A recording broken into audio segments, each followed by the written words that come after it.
Hello, नमस्कार दोस्तों। Big boss के इस सीज़न में घर के अंदर वो टास्क हुआ जो कि हर सीज़न में होता है, जहाँ पे कुछ मिनट्स बिग बॉस की तरफ से जीत दिए जाते हैं। यहाँ पे 13 मिनट्स थे।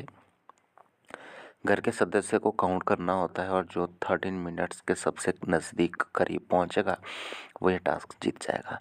लेकिन ये टास्क बीच में ही रद्द हो गया, क्योंकि यहाँ पे बिग बॉस ने कहा था कि जो भी आगे सवालों के जवाब दे रहा होगा वही टाइम को काउंट करेगा, जो कि पीछे कुर्सी पे बैठे होंगे वो टाइम को काउंट नहीं करेंगे।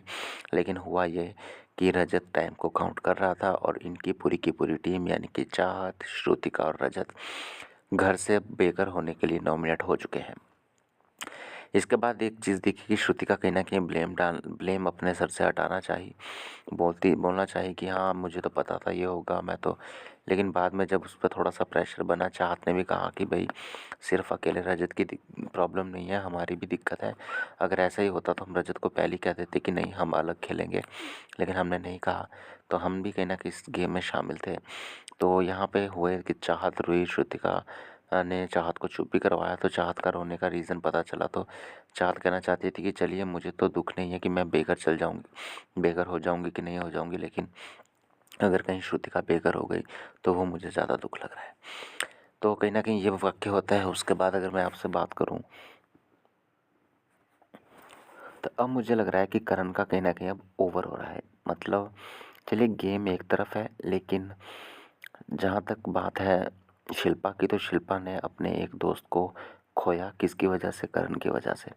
लेकिन अब जब सब कुछ कहीं न कहीं नॉर्मल हो रहा था और शिल्पा, करणवीर अच्छे खासे दोस्त बन गए थे, तो करणवीर ने लास्ट आते-आते तक ये टॉपिक फिर से उठा दिया कि तुम बताओ शिल्पा, तुम किसकी तरफ हो? अब तुम मुझे सॉरी क्यों कह रही हो? और उस सॉरी के पीछे करण इतना पड़ गया कि किचन में पूछ रहा है सॉरी क्यों बोला, बाहर गार्डन में बैठे हैं तब पूछ रहा है सॉरी सॉरी क्यों बोला शिल्पा। मतलब दिमाग खा कर रख दिया है करण ने। और ये sorry sorry sorry sorry Shilpa के पीछे ही पड़ गया हाथ धो के। और मुझे ये नहीं समझ आ रहा कि इतना इनसिक्योर करण क्यों हो रहा है। क्या करण ये चाहता है कि लास्ट के इन हफ्ते में कहीं गेम उल्टी ना हो जाए, कहीं ऐसा ना हो जाए कि, क्योंकि मुझे पता है कि करण के मन में अभी भी है कि हो सकता है कि लास्ट आते-आते तक करण और वीवन फिनाले में टॉप 3 कंटेस्टेंट बन के जाए।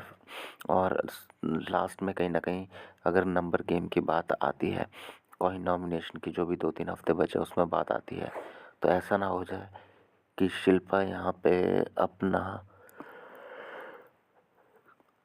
स्ट्रॉन्ग ओपिनियन कहीं न कहीं रखे और दोबारा से वीवन के साथ दोस्ती कर ले। तो अगर वीवन के साथ दोबारा से दोस्ती हो जाती है, तो यहाँ पे नंबर गेम में अगर हम देखेंगे तो एक तरफ होगी वीवन, एक तरफ हो गया अविनाश और एक तरफ हो गया ईशा। और अगर चौथी उसमें से शिल्पा भी जुड़ जाती है तो इन चारों का ग्रुप बहुत स्ट्रांग बन जाएगा। और इसके चक्कर में मुझे लग रहा है कहीं न कहीं अविनाश जो है शिल्पा के पीछे हाथ धो के बैठ पड़ चुके हैं। लेकिन मुझे इतना लगता है कि भाई क्या हो गया? मतलब इतना ओवर एक्टिंग करण क्यों कर रहा है? और मतलब ये दिखा रहा है कि कितना इनसिक्योर है करण अपनी पोजीशन को लेके, और घर के अंदर उसे अभी भी कितना डर है। वेल, आपको क्या है कहना, कमेंट बॉक्स में लिख के ज़रूर बताएं। सब्सक्राइब करें। धन्यवाद।